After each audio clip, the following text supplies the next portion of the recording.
Welcome back to football studio Malayalam. ബ്ലാസ്റ്റേഴ്സിൻ്റെ നായകന് കരാർ നീട്ടി നൽകി ബ്ലാസ്റ്റേഴ്സ്. ദീർഘകാല കരാറാണ് നൽകിയിട്ടുള്ളത്.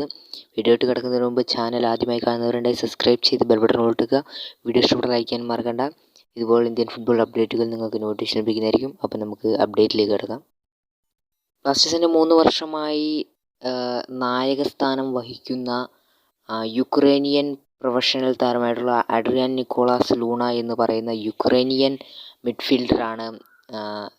താരത്തിൻ്റെ കോൺട്രാക്റ്റാണ് ബ്ലാസ്റ്റേഴ്സ് ഇപ്പം എക്സ്റ്റെൻഡ് ചെയ്ത് പുതുക്കി കൊടുത്തിരിക്കുന്നത്. ഒരു ദീർഘകാല കരാർ 3 വർഷത്തെ കോൺട്രാക്റ്റ് എക്സ്റ്റൻഷനാണ് നടന്നിട്ടുള്ളത്. 2027 വരെ താരം ബ്ലാസ്റ്റേഴ്സിൽ തുടരും എന്ന് തന്നെയാണ് ഇപ്പോൾ ബ്ലാസ്റ്റേഴ്സ് ഒഫീഷ്യലായി ഇന്നലെ വൈകിട്ട് അറിയിച്ചത്.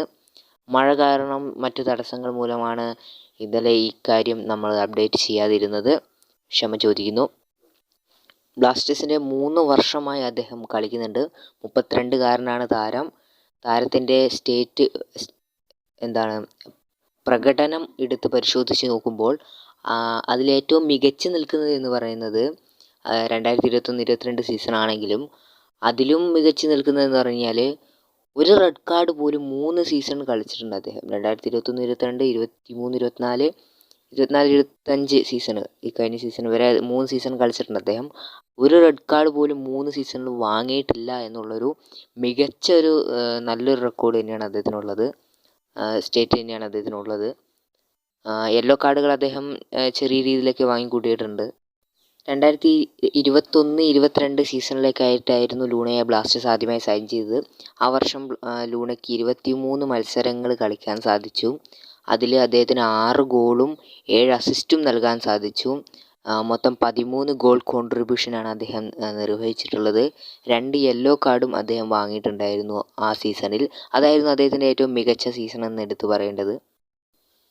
പിന്നീട് 2022-23 സീസണിലേക്ക് വരുമ്പോൾ അദ്ദേഹത്തിന് 4 ഗോളും 6 അസിസ്റ്റും 4 യെല്ലോ കാർഡുകളും 20 മത്സരങ്ങളാണ് അദ്ദേഹം കളിച്ചിട്ടുള്ളത്. അതിൻ്റെ മുമ്പത്തെ സീസണിൽ എടുത്ത് പരിശോധിച്ച് നോക്കുമ്പം മത്സരങ്ങൾ കുറവാണ്, ഗോൾ കോൺട്രിബ്യൂഷനുകളും കുറവാണ്, പക്ഷേ കാർഡുകൾ മാത്രം ഉയർന്നു നിൽക്കുന്നു. അപ്പം അദ്ദേഹത്തിൻ്റെ ബെസ്റ്റ് സീസൺ അതിന് മുമ്പത്തെ സീസൺ തന്നെയാണ് 2021-22 സീസൺ.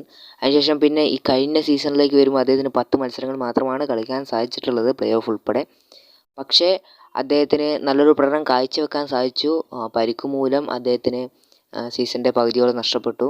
അത് ഒഴിച്ചു നിർത്തുകയാണെങ്കിൽ അതിൽ നല്ലൊരു പ്രകടനം തന്നെയാണ് അദ്ദേഹം കാഴ്ചവെച്ചിട്ടുള്ളത്. കഴിഞ്ഞ സീസണിൽ 10ാം സീസൺ 2024-25 സീസണിൽ അദ്ദേഹത്തിന് മൊത്തം 10 മത്സരങ്ങൾ കളിച്ചപ്പോൾ 3 ഗോളുകളും 4 അസിസ്റ്റും മൊത്തം 7 ഗോൾ കോൺട്രിബ്യൂഷനും 3 യെല്ലോ കാർഡുകളുമായിരുന്നു അദ്ദേഹം കണ്ടിരുന്നത്.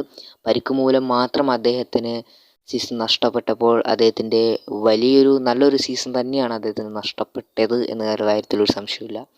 അദ്ദേഹം കളിച്ചിരുന്നെങ്കിൽ ചിലപ്പോൾ ഗോൾഡൻ ബൂട്ടിൽ 5ാം സ്ഥാനമോ 4ാം സ്ഥാനമോ ഒക്കെ അദ്ദേഹത്തിന് ലഭിച്ചേക്കാം. അസിസ്റ്റിൻ്റെ കാര്യത്തിലും അദ്ദേഹത്തിന് മുൻപന്തിയിൽ നിൽക്കുമായിരുന്നു എന്ന കാര്യത്തിൽ ഒരു സംശയമില്ല. വീഡിയോ വൈൻഡപ്പ് ചെയ്യാണ്. ബ്ലാസ്റ്റേഴ്സിൻ്റെ നായകൻ ഇനി 2027 വരെ തുടരും. അപ്പം ചാനൽ സബ്സ്ക്രൈബ് ചെയ്ത് ബെൽ ബട്ടൺ ഇഷ്ടപ്പെട്ട ലൈക്ക് ചെയ്യാൻ മറക്കണം. മറ്റു വീഡിയോ കണ്ടുകൊണ്ടാണ്. താങ്ക്സ്.